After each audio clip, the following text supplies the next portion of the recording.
सबसे पहले बात कर लेते हैं देश विदेश से जुड़ी बड़ी खबरों के बारे में। चलिए शुरू करते हैं। देश में पिछले 24 घंटे में कोरोना वायरस के 26,502 नए मामले आए सामने। 19,135 लोग हुए ठीक, लेकिन 476 लोगों की गई जानें। कोरोना वायरस के मरीजों की पहचान के लिए देश भर में लगातार टेस्टिंग हो रही है।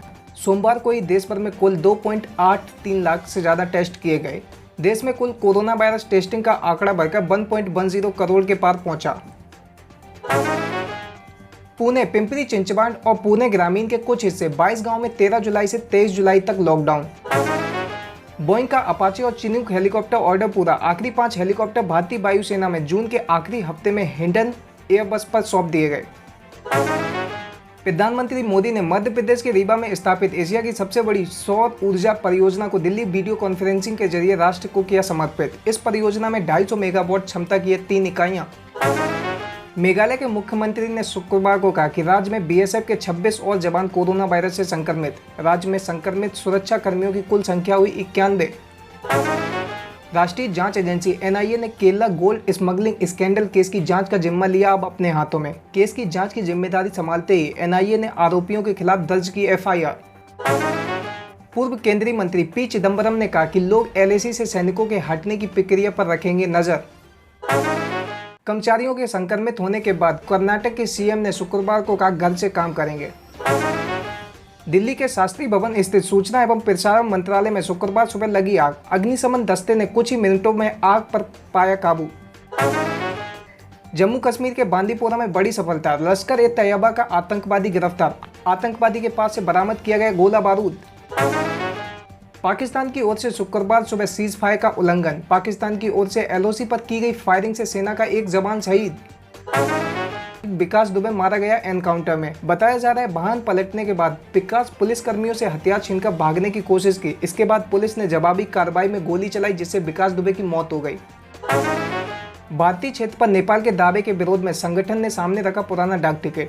संगठन भारत रक्षा मंत्र ने इस लिफाफे को सामने लाते हुए दावा किया कि उसने इसकी कॉपी को नेपाल के प्रधानमंत्री केपी शर्मा ओली और नेपाल नेशनल असेंबली के 59 सदस्यों को भेजा। उल्लेखनीय है कि चीन की पीपल्स लिबरेशन आर्मी ने भारतीय सेना के साथ बनी आपसी सहमति के अनुसार पूर्वी लद्दाख के गिरोगा और हॉट स्प्रिंग में टकराव स्थलों से अपने बलों को पीछे हटाने की प्रक्रिया गुरुवार को कर दी है पूरी।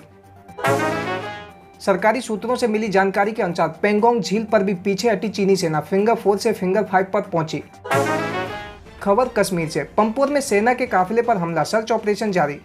आतंकियों के इस हमले में आर्मी को किसी तरह का कोई नुकसान नहीं पहुंचा। एक महिला मामूली रूप से हुई थी घायल। उपभोक्ता मंत्रालय ने सभी राज्यों और ई कॉमर्स कंपनियों को सरकार के फैसले का पालन करने के लिए लिखी चिट्ठी। सामान का कंट्री ऑफ ऑरिजिन नहीं बताने पर ई कॉमर्स कंपनीज को देना होगा भारी जुर्माना। यूपी में शुक्रवार रात 10 बजे से 13 जुलाई की सुबह 5 बजे तक 55 घंटे का लॉकडाउन। मुख्य सचिव आर.के. तिवारी ने दिया आदेश, सभी कार्यालय, बाजार, कारखाने बंद।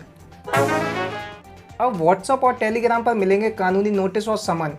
सुप्रीम कोर्ट ने दी शर्तों के साथ मंजूरी। सुप्रीम कोर्ट का कहना, अयोध्या के बाद अब मथुरा काशी धार्मिक स्थलों का स्वरूप बदलने की याचिका पर 4 हफ्तों के लिए सुनवाई टली। सपा नेता अबू अजीम ने विकास दुबे के एनकाउंटर पर उठाई सवाल। अबू आजमी का बड़ा बयान, कहा विकास दुबे एनकाउंटर मामले में मध्य प्रदेश के गृह मंत्री से हो पूछताछ। गर्भवती हाथनी की मौत का मामला, सुप्रीम कोर्ट ने केरल समेत 13 अन्य राज्यों को जारी किया नोटिस। मध्य प्रदेश सीएम शिवराज ने पीएम मोदी की तारीफ करते हुए उन्हें बताया मैन ऑफ आइडियाज। विकास दुबे के एनकाउंटर पर मायावती ने किया ट्वीट, सुप्रीम कोर्ट से की ये मांग। मायावती ने कहा कि पुलिस और आपराधिक राजनीतिक तत्वों के गांठजोड़ की होनी चाहिए जांच। विकास दुबे एनकाउंटर पर शिवसेना नेता संजय राउत ने किया समर्थन, कार्रवाई पर सवालों को बताया गलत। कानपुर कांड के मुख्य आरोपी विकास दुबे एनकाउंटर पर प्रियंका का सवाल, अपराधी का अंत हो गया, संरक्षण देने वालों का क्या। बिहार के वाल्मीकि नगर जंगल में सुरक्षा बलों के साथ मुठभेड़ में 4 नक्सली ढेर, भारी मात्रा में हथियार बरामद। विकास दुबे के एनकाउंटर पर बोले समाजवादी पार्टी के राष्ट्रीय अध्यक्ष अखिलेश यादव, कार नहीं पलटी, सरकार पलटने से बचाई गई। पिछले 6 महीनों में दिल्ली के खराब वातावरण ने 24,000 लोगों की ली जान। ग्रीन पीस ने अपने बयान में इसकी पुष्टि की। सुप्रीम कोर्ट के 80 वर्षीय वकील की हार्ट अटैक से चैम्बर में मौत। कोरोना के डर से मदद को नहीं आए लोग। यूनाइटेड नेशन ऑफिसर ने इशारों में साधा पाकिस्तान पर निशाना। नेशन स्पॉन्सर्ड टेररिज्म को बताया बहुत चुनौतीपूर्ण मुद्दा। उत्तर कोरियाई नेता किम जोंग की बहन ने ट्रंप के साथ शिखर वार्ता की संभावनाओं को किया खारिज। WHO ने कोरोना वायरस के संबंध में आकलन को लेकर कमेटी बनाने का किया ऐलान। अब सामने आएगा कोरोना वायरस का सच। चीन राजधानी बीजिंग जाएंगे WHO के विशेषज्ञ। कुछ भारतीय चैनलों द्वारा प्रधानमंत्री KP शर्मा ओली और उनकी सरकार की आलोचना वाली खबरें प्रचारित करने के बाद नेपाल ने भारतीय समाचार चैनलों का ब्रॉडकास्टिंग रोका। दूरदर्शन चालू। चीनी कम्युनिस्ट पार्टी के 3 सीनियर अधिकारियों के अमेरिका में एंट्री पर बैन। पाकिस्तान को बड़ा झटका। अमेरिका ने पाकिस्तान इंटरनेशनल एयरलाइन की उड़ानों पर लगाया प्रतिबंध। दक्षिण कोरिया की राजधानी सियोल के मेयर पार्क बोन-सुन अचानक लापता हुए। 7 घंटे बाद मिली बॉडी। कर रहे थे यौन उत्पीड़न के आरोपों का सामना। अमेरिका ने वीजा नियमों में किए बदलाव। भारतीय स्टूडेंट्स की बढ़ सकती है परेशानियां। अमेरिका में भारतीय दूतावास के एक अधिकारी ने अपने बयान में चिंता की जाहिर। आइवरी कोस्ट के प्रधानमंत्री एमादू का 61 की उम्र में बुधवार को निधन। 2 महीनों से चल रहा था फ्रांस में इलाज। अब बात कर लेते हैं पॉलिटिक्स की। विकास दुबे के एनकाउंटर के बाद राहुल गांधी बोले, कई जवाबों से अच्छी है खामोशी। उमा भारती ने कहा, महाकाल ने किया राक्षस विकास दुबे का संहार। जिस राक्षस ने ईमानदार पुलिस अफसर देवेंद्र मिश्रा समेत 8 पुलिसकर्मियों की हत्याएं की। कानपुर हत्याकांड का मुख्य आरोपी विकास दुबे एनकाउंटर पर आया मध्य प्रदेश के मुख्यमंत्री दिग्विजय सिंह का बयान। बोले, जिसका शक था वही हुआ। प्रियंका गांधी ने उठाया विकास दुबे के एनकाउंटर पर सवाल। योगी सरकार की कार्यप्रणाली पर लगाया प्रश्न चिन्ह। उन्होंने लिखा कि 3 महीने पुराने पत्र पर नो एक्शन और कुख्यात अपराधियों की सूची में विकास का नाम न होना बताता है इस मामले के तार दूर तक जुड़े हैं। मध्य प्रदेश में शिवराज सिंह चौहान सरकार के मंत्रिमंडल का दूसरा विस्तार हुए 8 दिन गुजर गए हैं, मगर शिवराज के मंत्रियों के विभाग डिस्ट्रीब्यूशन की गुत्थी अब भी उलझी। ईडी ने संदेशरा बंधुओं के स्वामित्व वाली स्टर्लिंग बायोटेक कंपनी बैंक धोखाधड़ी एवं धन शोधन मामले में बृहस्पतिवार को कांग्रेस के वरिष्ठ नेता अहमद पटेल से करीब 7 घंटे तक पूछताछ की। अब बात कर लेते हैं बिजनेस एंड फाइनेंस की। मुकेश अंबानी बने दुनिया के 7वें सबसे अमीर शख्स। वॉरेन बफे को भी पीछे छोड़ा। मुकेश अंबानी की कुल संपत्ति $70 अरब के पार पहुंची। बैंकिंग स्टॉक्स में दबाव से बाजार में गिरावट। सेंसेक्स 143 अंक गिरकर बंद। दिल में तेजी से सीमित रही शेयर बाजार की गिरावट। सोलर एनर्जी में भारत टॉप 5 देशों में शामिल। पीएम ने किया रीवा में 750 मेगावाट सोलर पावर प्लांट का उद्घाटन। यूनियन बैंक ऑफ इंडिया ने घटाई कर्ज दरें। MCLR ने 0.20% की कटौती की। जुलाई 2019 के बाद बैंक द्वारा लगातार 13वीं कटौती। यस बैंक ने FPO के लिए बेस रेट ₹12 प्रति शेयर की तय। मिनिमम 1000 शेयरों के लिए लगाई जा सकेगी बोली। बैंक ने पात्र कर्मचारियों के लिए ₹1 प्रति शेयर की विशेष छूट की भी अनाउंसमेंट की। यस बैंक का FPO 15 जुलाई को खुलेगा और 17 जुलाई को बंद होगा।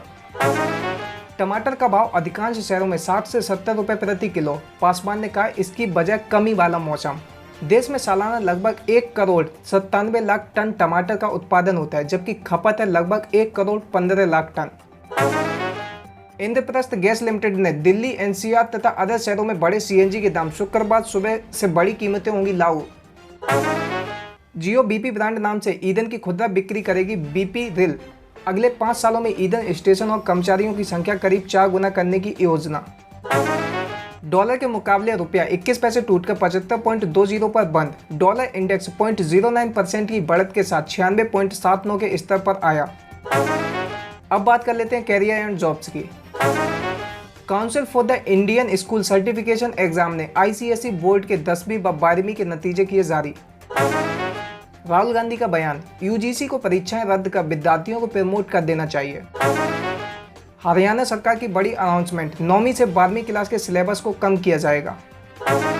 पंजाब मुख्यमंत्री अमरिंदर सिंह का कहना, विश्वविद्यालय परीक्षा रद्द करने के लिए केंद्र को पत्र लिखेंगे। ICSE ISC result 2020। Delhi NCR में 10वीं में 99.68% और 12वीं में 97.82% स्टूडेंट हुए पास। अब बात कर लेते हैं सिनेमा की। पिता के जनाजे के बाद फोटोग्राफर से खैरियत पूछना नहीं भूले जावेद जाफरी। हो रही है तारीफ। संदेश और विवेक अग्निहोत्री का एक साथ the future of life festival में आमंत्रित। कियारा आडवाणी ने बनाई कुकीज तो भाई ने लेटर लिखकर दिया मजेदार जवाब, अपने इंस्टाग्राम पर साझा की तस्वीर। टीवी स्टार्स के साथ कपड़ों में चलता है भेदभाव, हिना खान और रश्मि देसाई ने उठाई आवाज। अभिनव कोहली ने इंस्टाग्राम पर एक पोस्ट शेयर किया जिसमें उन्होंने अपने बेटे को याद कर श्वेता तिवारी पर साधा निशाना। कसौटी जिंदगी की 2 की शूटिंग शुरू, मिस्टर बजाज के लुक में दिखे करण पटेल। बाहुबली के 5 साल पूरे होने पर प्रभास ने फैंस के लिए शेयर किया ये स्पेशल वीडियो। सस्पेंस से भरपूर है अभिषेक बच्चन की breathe into the shadow web series. अब बात कर लेते हैं स्पोर्ट्स की। विंडीज के खिलाफ पहले टेस्ट में न चुने जाने से निराश और गुस्सा है इंग्लैंड के अनुभवी तेज गेंदबाज Stuart Broad. Pakistan cricket board का कहना, सलीम मलिक को देना होगा साल 2000 में हुई बातचीत का टेप रिकॉर्डिंग। विदेश में फंसे Bharatiya Yuva master Mendonca सर्बियाई chess tournament में उपविजेता रहे। नीता अंबानी का मानना, एटीके और मोहन बागान के साथ में आने से भारत बनेगा फुटबॉल की महाशक्ति। पीसीबी की कनेरिया को सलाह, क्रिकेट फिर खेलना है तो ईसीबी से करो अपील।